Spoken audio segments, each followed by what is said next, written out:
As you guys can see from the title, we're going to be talking about ways that you can use your lucid dreams. This is something that I get asked about a lot.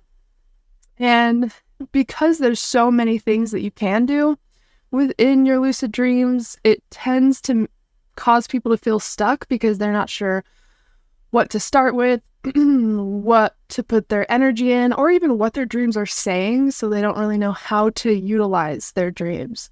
So, before I get into the ways that I like to use lucid dreams, maybe we'll just touch quickly on ways to use your non-lucid dreams. That way everybody that's tuning in, regardless of where you're at in your practice, you know that you can start working with your dreams today. Even if you're not remembering your dreams, there is ways to start working with dream work literally today. So we are going to also cover different ways to use your non-lucid dreams. Okay, well, the first one is obviously using your dream journal. And even if you aren't remembering your dreams, you still want to make sure that you have a dream journal. If you're wanting to practice dream work at all, I recommend having a dream journal no matter what. Now, this dream journal is going to be something that you use every morning before you get out of bed, ideally. And you're just going to use it to report what happened during sleep. It doesn't even have to be a dream that you just woke up from. If you're just getting into dream work, you just want to get in the habit of starting to report the experience you had when you went to sleep. And nothing in that experience is wrong or something that you shouldn't write down in the journal. Again, remember, your dream journal is a memory building tool, so it's used to help you build memory over time. So always having it full of dreams isn't necessarily helpful because you can't see what patterns you've been in. You can't see how your sleep has been. Like, if you have a hard time sleeping lately, that is something that you can write in your dream journal. You want to track your sleep. That's really what a dream journal is about, is tracking your sleep. Of course, it's going to be mostly filled with dreams, especially once you start using it every day. That's how you can build your dream recall, is by just using your dream journal every morning. Your brain will start to prioritize that time and see it as something that is important because you're taking time to work with it. You're taking time to call back your memory and ask yourself questions. And that alone is going to show your brain, oh, this time isn't actually a waste, so I should work on putting more energy into remembering what happens during this time of day or night.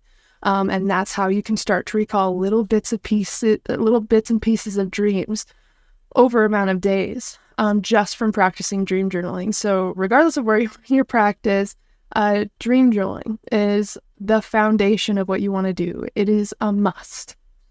In some form or fashion, you should be writing down your dreams.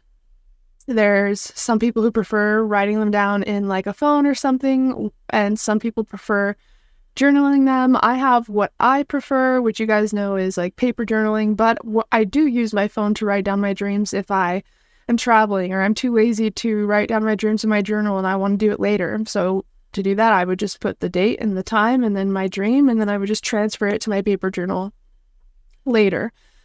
That helps me not lose track of my dreams. I can read through my dream journal at the end of each week just by flipping through the pages. I can underline my dream signs in there. Like, it's a lot easier for me to use a paper journal because I work with the journal so much. So I'm constantly flipping through it. I'm constantly looking at my past week's dreams to see the similarities or the themes or things that keep reappearing. And I do a lot of like dream decoding type of stuff. And so it's important for me to have a paper journal. And also, when you are using a paper journal, it actually helps you enter theta, the same brainwave that we enter when we are in like a light meditation or in the shower, or maybe kind of zoning out in the passenger seat of a car. These are all states where we are in theta, and that helps us recall memory. It helps us remember our dreams and even things that happened during our daytime. So if you start working with your dream content, you're going to start remembering things during the day as well. It's going to help you build memory overall. Just give me 1 second. I'm just going to close the door. There's some people that live here that always practice like skateboarding at this hour, which is totally fine. I just will definitely get distracted by yours. 1 moment. Okay, so dream journaling is definitely something that you want to implement into your practice as soon as possible if you're not doing that, because you really won't be able to progress too far without having a dream journal and building up that recall. So if you're just getting into dream work and dreaming, or even if you're a seasoned dreamer and lucid dreamer, dream journaling is important. But if you're just getting into dream work, this is the very first step. So just make sure that you get a dream journal that will be by your bed, or however you want to do it, whatever way gets you to be consistent with it. That's going to be kind of different for everybody. So just find what feels good and what's easy for you and just stick with that. After you get in the habit of dream journaling, I recommend doing like a weekly review of your dream journal. So this is basically like at the end of the week. You can do this on Sundays or whenever your week ends, like your work week or whatever, whenever you have time off. And you basically just want to reread the dreams that you had throughout the week. So starting with last Monday or whatever, and reading the last dream journal entries that you have. This is going to help you figure out what's going on in your mind right now, if there's anything you're subconsciously stressed or worried about that you may not recognize. There's so many opportunities also to get lucid just from looking at your journal, because it will show you patterns and things that you were dreaming about consistently. And if there's something that you are dreaming about more than once, not only is that maybe an invitation to decode part of that dream, because there may be some sort of message that is trying to come through for you, but also you can use that, whatever that recurring thing was, you can use that as a trigger to help you ask yourself if you're dreaming when you run into that thing. That way you can habitually start to create the habit that anytime you see that thing that you are consistently dreaming about, you must ask yourself how you know that you're actually awake right now. And of course, this is especially helpful if it's something that appears in your life consistently. Like, let's say that you keep dreaming of your best friend or something, or a friend you haven't talked to for a little bit, whatever it is. Anytime you see their name in waking life, anytime you see their picture, anytime you talk to them or run into them, you want to somehow ask yourself how you know that you are awake, or if you could be dreaming. That will create a habit that anytime you see them, it helps you remember of your dreams and that they're popping up in your dreams. And you will start to habitually ask yourself if you're dreaming the next time you dream of them. And so it's just finding different things that are appearing in your dreams so you can start to use those as opportunities to get lucid. And so that's called dream signs. That's signs that you're dreaming. And so that's kind of what you're wanting to look for when you read back through your dreams. So dream signs will help you start to learn how to lucid dream. Next is like dream decoding type stuff. So like working with your dream symbolism. I don't really recommend looking up a dream dictionary or anything like that, because with the dream dictionaries, a lot of it isn't necessarily accurate to your symbolism. There will be some things that show up in your dreams that you have no relation to at all. And there's certain symbols that when they show up, we kind of know what they mean, like money or gold or things similar to that could represent abundance, right? There's certain weather patterns or colors or things that show up that you just feel you know what they mean. They just have very strong symbolism. But there's other things that might show up like carrots in your dream, for example, and you might have no idea what that means. And that's something that happened to me. I dreamt a while ago, like years ago, that I was bathing in like carrots. Like I was just filling up a bathtub and just dumping like carrots in there. And I looked it up, and carrots, not only because their color and their name, like 24 karat gold, like carrots are known for representing abundance. And so occasionally I think it's fine to like look up like, oh, the symbolism of a specific color or an animal. There's really strong symbolism with animal totems and stuff that would probably be helpful to look up if a specific animal came into your dream that you don't have any connection to.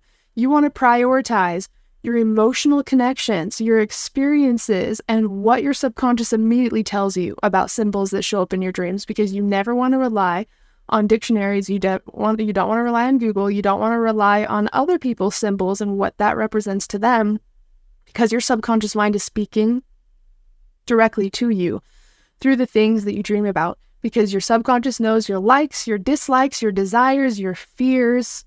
It knows the experiences you have, that you have had. It knows the people that are in your life, the things around you that mean a lot to you. And so it uses those things to give you a message using pictures and images and stories. So think of the dream world like that. It is like this coded message for you that your subconscious is pulling from your life of all the things and the experiences and the memories that you have and the things that you love and the things that you don't like. So always prioritize and ask yourself questions like, what does this mean to me? Do I have any emotional connection to this thing? Do I know who this person is? What does this symbol represent to me?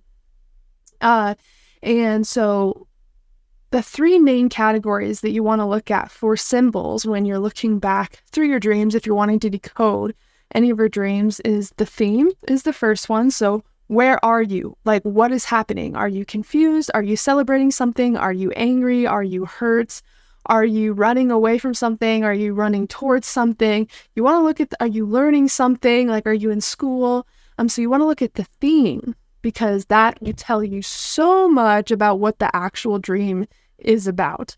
The next thing is emotion. What emotions are you showing within the dream? Are you excited? Are you celebrating something? Are you sad? Are you scared? Make sure that you list all emotions that you notice are present within your dream. And it will start to kind of paint a much clearer story when you dissect your dream in this way. So for symbols, the theme, emotions, and then any personal symbols. So this is stuff that stands out to you that is actually meaningful to you or a part of your life. This could be a family member, a friend. It could be an item that you've had your entire life. Anything that immediately represents you in some way or connects to you. Like if you saw it in a crowd of things, you would know who or what that thing is or the story behind that thing. And when it comes to a personal symbol, it probably connects, you probably know what it connects to immediately, right? Like if you dreamt of like a stuffed animal that you've had in your life for a very long time, it would probably represent your inner child in some way, right? And so knowing this, the flavor behind those symbols, like what they mean, the emotions that are present, and the theme, like what you're trying to do, that paints a lot clearer picture of what your dreams are saying, opposed to just writing down all the random shit that happens and being like, well, that was random and that doesn't mean anything. We want to break up the dream in a way where we can focus on the specific aspects and then put them together once we've kind of dissected the dream in that way. So I do this in my dream journal as well.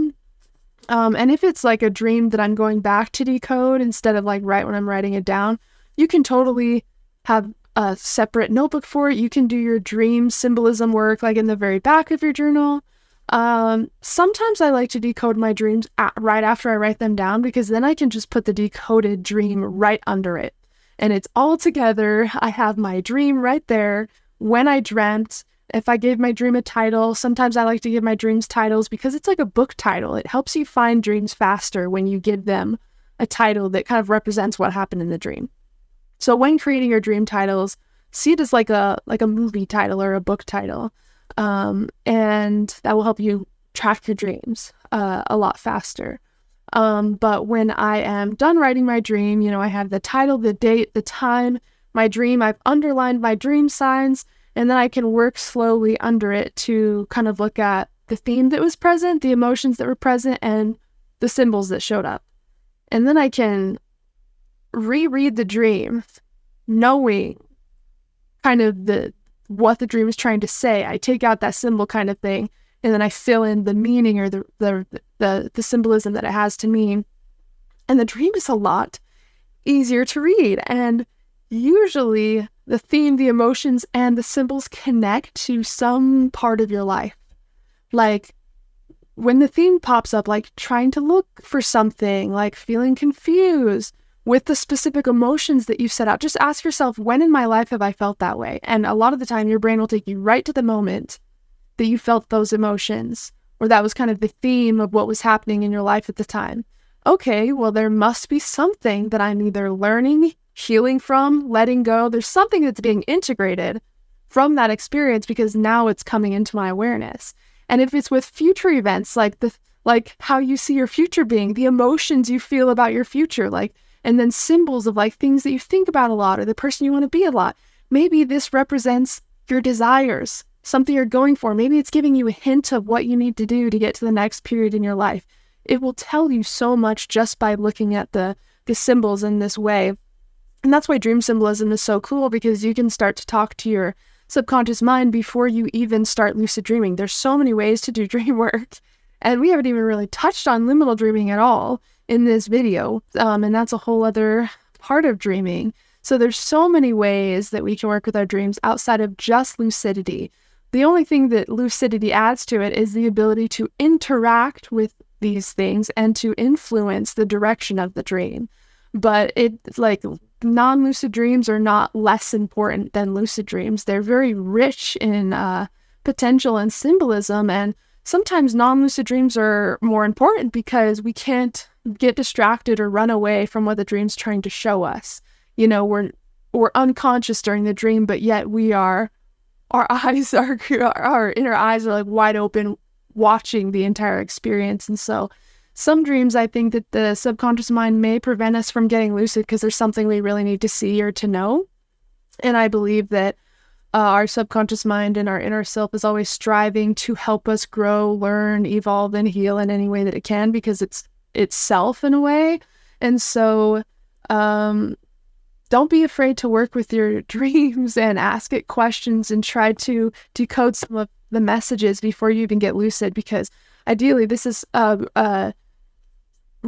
you're creating a friendship with your inner mind. And if you can create that before you even get lucid, and you can start to understand the dream environment and how it works and what it feels like to be there, if you can really understand that before you even start getting lucid, you're going to be able to do a lot more in your lucid dreams. And you'll probably have more profound lucid dreams as well, because you've already kind of opened up that doorway to that deeper symbolism, to that deeper potential, by working with your non-lucid dreams and really allowing yourself to be open and curious about the symbolism that's already coming through. So now we're going to get into the different ways to use your lucid dreams. So I wrote down a few of my favorite ways that I use my lucid dreams, and the first one is unlocking new creativity. So the dream is really your inner mind, and we only use 3 to 5% of our mind consciously, our brain consciously. The rest is subconscious. And so when we are in a dream, especially a lucid dream, we are seeing all of the creative potential, all the sides of ourselves that we really don't get to consciously interact with. Even though our subconscious runs our entire life, basically, we aren't conscious of the subconscious processes. We don't automatically know the seed of an emotion that starts to arise. We just feel the emotion. We feel the aftermath. We don't really know the deeper experience within us unless we do some inner work, right? Like hypnosis, meditation, breath work, journaling. Those places can take us to that same space. But what's cool about lucid dreaming is it allows you to visually, actually full-bodied, interact with that experience. All of your senses are present. You're able to walk around the dream. So it's like taking an idea or a past experience you had, and instead of just thinking of it from a memory perspective, it's like you're actually able to go back in time or explore the inner depths of that emotion or that experience from a completely different perspective. So not only can it help you unlock new creativity within yourself, see how creative you are and see all of the things that you could do in your life, but it also allows you to creatively see things from a different perspective. It allows you to really remove the limitations that you think you have with creating the life you want or coming up with new ideas. And so many of us think that we're boring, or people say oh, I'm not creative. I don't have any creative skill. We all have it. Just some of us work with it more than others. But the lucid dream will show you that part of yourself, and it kind of helps to eliminate limitations or beliefs that you've had about your ability to achieve things. And so creativity goes so much farther than just like getting creative ideas for your next art project. It could be creative ways to solve problems that you're dealing with in your life, creative ways to elevate your business, creative ways to have a difficult conversation with somebody. I mean, there's so many things that creativity can represent, but your lucid dreams will definitely show you different perspectives and different ways to think about things that you may have not been able to think about otherwise. Another thing that is incredible in lucid dream practice is healing trauma. Trauma is very difficult to deal with because we feel that we are in danger. Our body goes back to those moments where we felt that trauma, because when we are going through something that's really traumatic in our life, our body kind of presents us from processing the emotion in that space and time. And so it almost takes a snapshot and locks it in the body, so that when we are safe enough to express the emotion and actually integrate the experience, we will. But like, for example, if you were in an unsafe home when you were little and you felt like you grew up super fast, it's because you weren't processing things that may have been happening to you at that time. And you had to basically mold to your environment because you couldn't be who you truly were in those moments because it just wasn't safe to do so. And so then you grow up as an adult and you wonder why you have anxiety, or you have nightmares, or you have a hard time regulating your emotions or talking to people. It's because you have so much emotion, so many experiences and pieces of knowledge that come from the experiences you've had, but you haven't been able to really understand them, work with them, process them, integrate them. And so the person that you were, or in the experiences that you went through, is still stuck in your body, but also the life that you're trying to live and the person you're trying to be is also kind of trapped in your body as well. And it just feels like you're stuck. You want to move on from the things you went through, but for some reason you can't let it go. You can't stop thinking about things. You can't stop thinking about that person. You can't stop going back in your mind of those painful things that you went through. And that's because there's some piece in your body that still needs to fully look at that experience and process the emotion that you had at the time. I don't know if you guys have done inner child work, but there's a reason why, like when you dig back up painful experiences from your inner child, it's like you're expressing it from your inner child. Like you don't feel like the adult version of you when you're doing this work. It's like you get taken back to the thought processes you had when you were little. You express emotion in a similar way. It's like, it's because that was locked within you, and that 7-year-old you is actually the one that's saying these things right now or expressing this emotion right in this moment. It's so interesting how the brain works, and time doesn't really exist other than the time that we created within this 3D. So like when it comes to emotion and memories, like that could be everlasting, especially if we kind of leave it where it is and don't let ourselves go back to that painful place. But what's cool about lucid dreaming for healing trauma is when you practice lucid dreaming, you know that you're dreaming. And so you automatically gain another perspective like, oh, I'm safe in this space. This is almost just an illusion of what happened. And so it allows you to revisit that experience, go and even see your inner child within the dream. It allows you to exist in that uncomfortable space in a more comfortable way. And that shows your body that it's okay to process this experience or that emotion. And so a lot will probably happen within that lucid dream with feeling like a release or a change when you just sit and notice that trauma. But also coming out of the lucid dream, like for me, I was able to think about things in a lot different way. And all of a sudden I was like, felt like I was really letting things go. And a lot of my stuff was super emotional for me. Like I'm already a very emotional person, but especially when I was doing a ton of inner child work, like that was the main work that I had to do, is like go back and like not allow my voice to be silenced and write in my journal like what I wish I could have said as a little girl, like really speak my mind. So it was about freeing my voice and also letting myself feel. And so those were the biggest lessons that I had for my inner child journey with healing. And so those were the main things that would kind of show up in my lucid dreams regarding my inner child and stuff. And it kind of showed me what I need to focus on in my inner child work during the day. It was super cool because that work is super scary because it could take us so deep and there's so many things and we'd feel like we're too exhausted to like dive into all of that. But the lucid dream has a really powerful idea of like showing you what you've kind of healed from, what really feels uncomfortable to look at, things that you forgot about, like how you should take care of yourself that maybe you've been abandoning lately. I mean, it's such an intelligent place, especially when it knows that you need guidance or you just need some support. Like, it's very interesting when you just make that intention, what kind of comes through. But healing trauma, I found within the dream state, is really helpful. And also, if there's like a conversation that you want to have with a person, but you're not able to have that with that person, I've done that in my dream with that person. And it was very emotional because, like, my mom doesn't talk to me. I have tried to have a relationship with her, but I'm not sure. I've grown a lot and I've practiced speaking my voice and I have boundaries now. And I think that makes people uncomfortable that aren't used to seeing you as that person. And eventually she just told me that it's awkward to talk to me and she doesn't know what to say.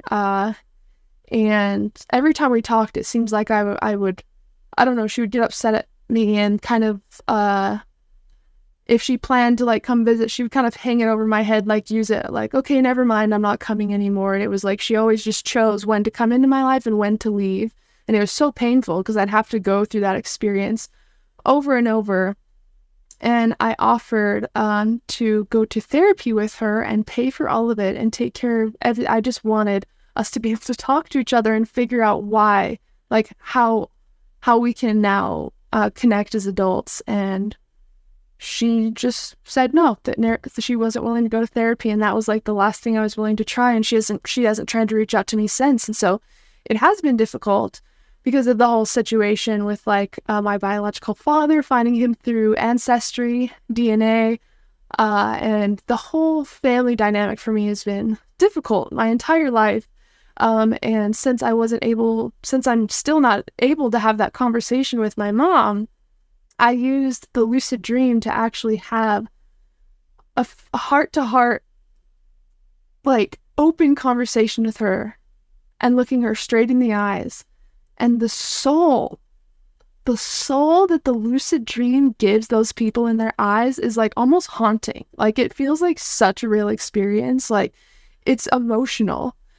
Because when they're looking at you, they're looking at you with this love and awareness and presence that maybe you've never seen that person look at you. So it's like, it's so healing, but it definitely can be very emotional. But that's a sign that it's working. If you are feeling emotion with doing this work, it's clearly a sign that something is moving, right? That you are growing, that you are integrating.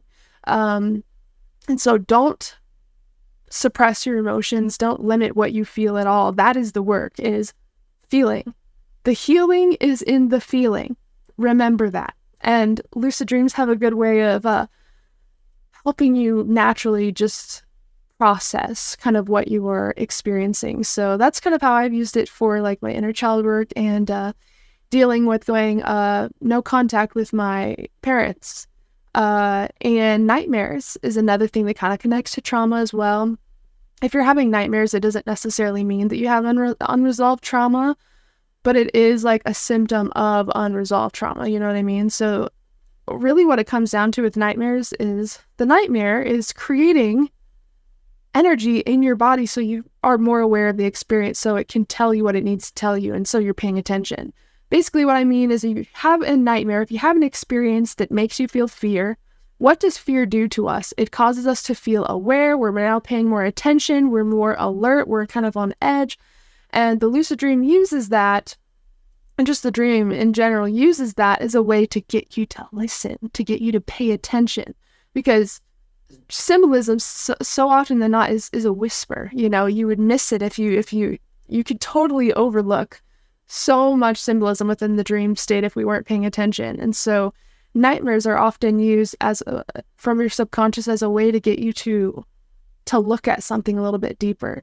And nightmares don't mean anything bad at all. I would recommend decoding them in the same way that I talked about earlier with dream symbolism, looking at the theme, the emotions that were present, and the personal symbols that show up within your dreams. And nightmares are a sign of a healing mind, because if your dream has a lot of energy, and nightmares usually have the most energy out of all dreams, you can feel it, right? That usually means there's more potential within that dream, or there's more that can kind of come from that dream. So honestly, get excited about nightmares, because if you're having them, it means that something has shifted, and that's ultimately a good thing if you want to grow. I kind of already talked about lucid dreams being used to gain perspectives, but a way that you can explore this is just by asking dream characters questions, because all the dream characters within your dream are aspects of you in some way. And if you feel like you're having a hard time seeing a situation in a different way, you could just talk to tons of dream characters within your dream and ask lots of questions. And those are basically all aspects of you speaking to you, giving you advice on something that you didn't think that you knew. So it's really cool, because so often than not, we feel like we don't have the answers, we don't know enough, this and that. But lucid dreaming shows us that we do have the answers. We're just not used to looking deep enough to find them. And working with your dream characters in this way allows you to explore your own different perspectives and different archetypes within you that you can actually befriend, instead of feeling like there's parts inside of you that are against you. This is kind of a way to explore the dream world in a new way, and who you are on the inside, and the beautiful advice that you already have ready for yourself that we just haven't dug deep enough to find. That leads me into discovering your inner archetypes. We all have inner archetypes, and Carl Jung also talks about this a lot. We have basically every archetype that you could think of that is relevant. I mean, we have an archetype for everything. Our trauma, our anger, basically every emotion we have is its own archetype that you could talk to within the dream state. Like even your motivation you could talk to. You can even manifest talking to your habits, like specific habits. You could meet the habit of your chain smoking within your lucid dream. You could meet the part of yourself that always wants to bail out of doing yoga. Like this, it's so crazy, but you, like, whatever part of yourself you want to talk to or get to know more, you can manifest that archetype within the dream state and ask them questions and have conversations with them and learn how you work and what will be the most efficient way to gain habits and break certain habits. I mean, lucid dreaming gives you the cheat code to your inner self. It really does, especially if you use it in this way to talk to your different archetypes. It's so helpful, especially if you're dealing with any discomfort right now. If you felt jealousy, if you felt unworthy, if you feel like you're lazy or you don't do enough, all of those are just stories that the brain tells us. None of that actually represents who you are or what you're experiencing or what you're capable of. And so talking to these different parts of your lucid dreams, number one, shows us that we're way too hard on ourselves. We're way more brilliant than we believe, and there's way more that we can actually achieve with what we already know now. So meeting your archetypes, getting inspired by connecting with new archetypes, I definitely recommend. And it kind of goes back to the first one with creativity. I definitely recommend manifesting your creativity. Oh, and your sense of humor. Try manifesting your archetype that is your sense of humor and ask them to tell you the funniest joke that you've ever heard. And just see what happens because it's so interesting. You can also ask that question for several things. Show me something that inspires me. Show me something that will make me feel an immense amount of love. You can make all of these requests within your dream, but definitely try to meet your creativity and definitely try to meet your sense of humor, and ask it to tell you the funniest joke you've ever heard. Another thing is practicing skills.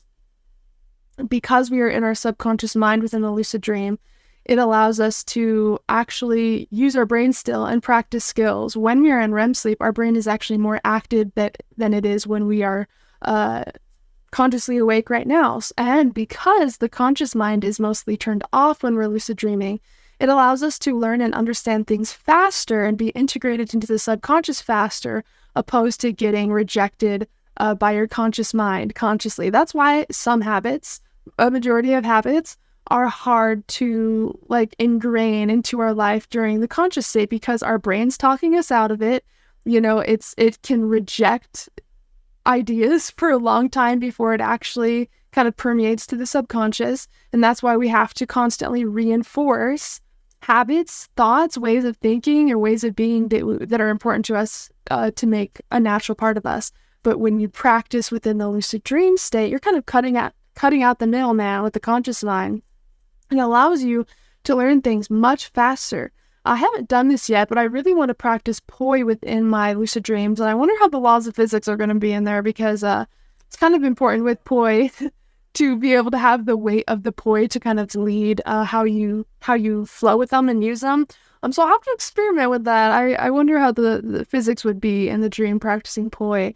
But I will tell you that I've used it to practice driving, painting, singing, yoga, my stage skills, like just public speaking and stuff like that, or like performing on stage.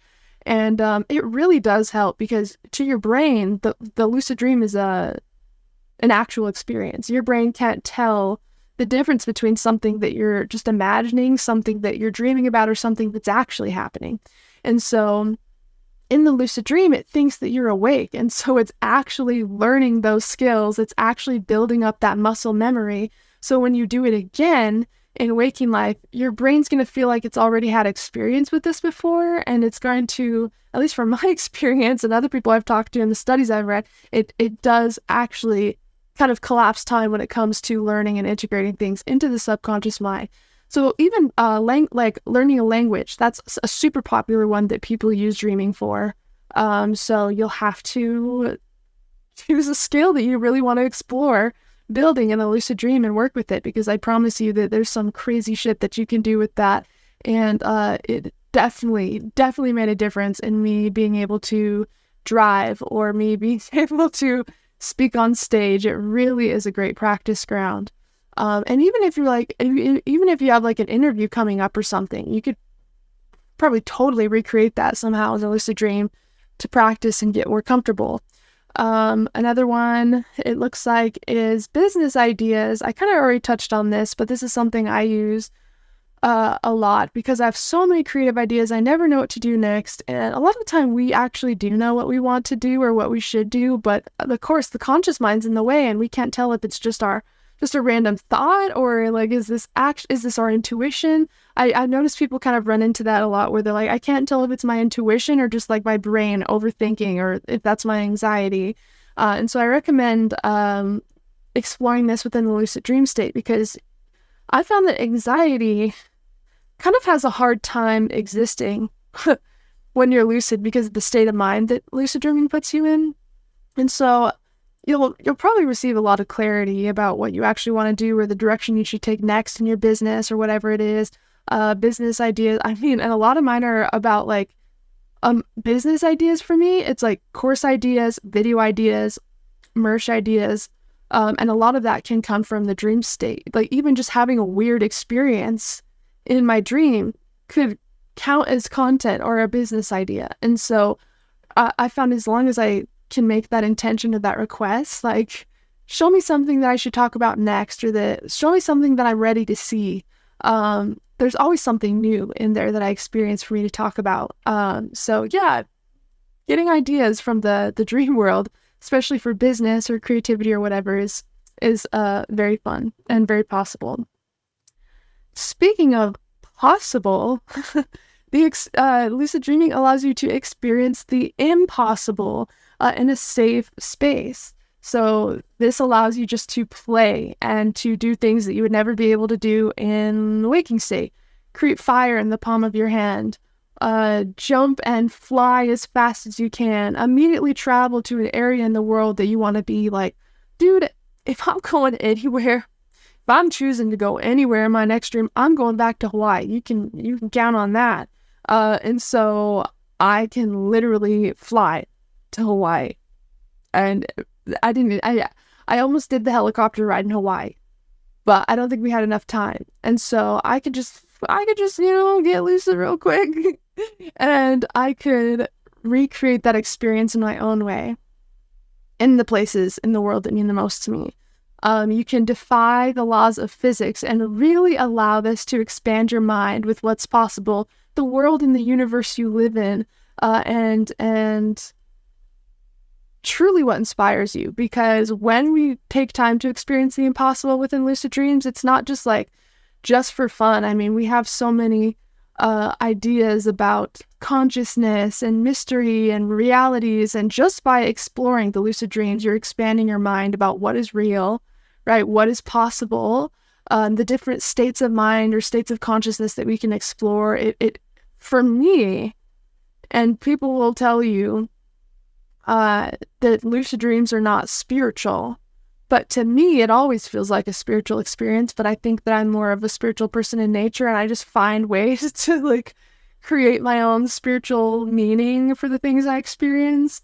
And it's hard for me to make the separation from the dreams that I have to my spiritual practice, because everything feels super connected. And I don't think the things that we experience in dreams are just coincidences in any way. It never fails to expand my mind or inspire me, or to help me just wake up and just wonder how all of this is possible. We just ended up on this floating rock in space where we have every single resource we could ever need. We're just the perfect amount away from the sun where we don't burn to death or literally freeze to death. All of the abundance in fruits and animals and nature that takes care of every medicinal need we could have, and we're able to shift our consciousness into all of these worlds and realities that this physical world can't see. Why? What's the point of that? Where are we going? How is it connected to all of what's happening now? It creates more questions for me, which I like, because I never feel like my life gets too boring as long as I am really dedicating to expanding creatively and using Dreamwork, because Dreamwork is always evolving, I've found. And once you practice testing the limits in your lucid dreams, you'll realize that there aren't really limits, and that could directly apply, and that does directly apply to your waking reality. I'm going to do a video sometime soon talking about how lucid dreaming can really shift your beliefs and your philosophy on living life in the waking state, because I've found that it is such a good spiritual teacher with how the dream works and what's important there. It's so cool how it translates over to something that I can actually use in the waking state. So the last thing is creating physical and mental well-being. So not only can the lucid dream be a friend, but I found that it can also be a coach. It can be a therapist. It could form almost to whatever you want it to be. And you guys know that I affected my physical health in a positive way with lucid dreaming because of the digestive issues that I experienced. And I mean, being on 8 medications really does something to you, especially when each one just makes you feel like a zombie. I wasn't able to live at all. I wasn't able to hold a job. I was coughing up blood consistently. I was in the ER at least once or twice a week. I gave up. That was the most one of the darkest periods of my whole life, going through all of that, because I literally thought I was going to die. And even the doctors told me it could develop into something a lot worse, like stomach cancer or something, if I worried about it. But there's also nothing we can do, so just try not to worry. Okay, yeah, sure. Especially growing up as an overthinker and an avid worrier, and not being able to hold a job and feeling like I could get evicted any day. I mean, there were so many different things going on at that time. There was no way that I couldn't worry. And the only thing I could change at that time was using Dreamwork and lucid dreaming. And I talked about this whole story before. You guys will go have to check out the video, and maybe I'll have to make an updated one. But dreaming literally saved my life in several ways. And so I think it's whatever we make it, whatever we dare to do within the dream will will be part of the experience, you know, like because we're so used to thinking we have all these limits in the 3D that it carries over into our dream world. And that's why some people can't fly. That's why some people think they can't experience something, is because we're bringing our human minds into this experience where like that part of us doesn't even exist. We are now in a completely different like realm, you know? And so I think that lucid dreaming is incredible at showing us that I'm actually wearing this shirt today. I'm actually double Seek Discomfort right now. So this is my Seek Discomfort shirt. But then it says, limitations are perceptions. And I definitely believe that is true in both the waking state and the dream world. So it goes as deep as we allow ourselves to go. So not only have I found it can create a physical well-being in a lot of ways, but mental well-being as well. It really brings out the inner artist. It softens our heart. It opens our mind. It allows us to be re-inspired and explore a wonderland that was made just for us. There's so many things that we can get through dreaming and lucid dreaming, but these are some of my absolute favorites. So just to cover different ways to use your non-lucid dreams, dream journaling, dream signs, uncovering dream symbolism, and different ways to use your lucid dreams. Hopefully I said non-lucid dreams earlier. Different ways to use your lucid dreams: creativity, healing trauma, healing through nightmares, gaining new perspectives, discovering your inner archetypes, practicing skills, getting business ideas, experiencing the impossible, and creating physical and mental well-being. So those are the things that I feel like have made the biggest difference in my personal journey, and what I have been I feel so inspired hearing you guys share with what has made the biggest difference for you. And I'm telling you, like, these are the only, like, this is just what I know. There's probably so much that I can't even perceive in my mind as being possible within lucid dreaming that is possible. So that's why I always recommend you guys to push the limits, not only within waking state of what you think is possible, but how deep you allow yourself to go within the dream state. Because once you let that inner self know that you are ready and you want to be shown what you are ready, like what you are ready to be shown, like, I'm telling you, that is all that is needed. Your inner self, that part of you, is all-knowing and extremely intelligent. And once you open up that part of your heart, you will have experiences that move you, that challenge you, that inspire you, that heal you. And I truly feel that the dream gives you whatever you need at that time. Like, the dream doesn't show you something that you can't handle. That's why some dreams that people have, they'll like ask to meet their shadow or something, and then they'll come across like a locked door that says caution or something on it. And again, like, using the tools that we've talked about for dream symbolism, like, what can a locked door mean with tape on it that says caution, right? It might be just letting you know that this work is going to be a little bit uncomfortable, right? Like, it tells you also where you're at and if you're ready. And I also think that could be a meaning of the locked door. But just making the request even before you go to bed and really meaning it. Like, I'm someone that talks to my grandma who has passed away out loud all the time. I talk to the moon out loud when I go on walks and stuff. And I also talk to my subconscious, either out loud or just like in my head as I'm falling asleep, or I'll write it letters sometimes in my journal. And that's just I don't know, like, that's just my way to like connect to something outside of myself, and to also make a request that goes deeper than just like wishing for something to happen. I don't know, and it responds, you know, the dream really responds when I'll have to bring my dream planning journal and talk to you guys sometimes about it, because we have our dream journal, which we use in the morning, but our dream planning journal is something that we use at night before bed, and it's kind of what you use to plan out the dreams you want to have. If you have a question that you want answered, if you want a specific experience answered, or like, you just want to have a specific experience, there's ways where you can actually plan out your experiences and ask questions directly to your subconscious. And I always say that the dreams are like your subconscious mind writing you letters through images. And it's so cool when you wake up and like you don't expect to receive an answer and like you got way more than you thought that you would get, but in the most creative, beautiful dream possible. It is so dope. So just explore. And I hope this helped clear up like a couple creative blocks that you could find yourself having with this work. There's so many possibilities that sometimes we don't know where to go. And I also think that this, and if you guys like it, I couldn't tell if you guys liked it or not too much, but the Lucid Dreaming Challenge series, it was like videos that were like 2 to 5 minutes, and it was just me giving you a challenge for the week of what to try in your next dream or lucid dream.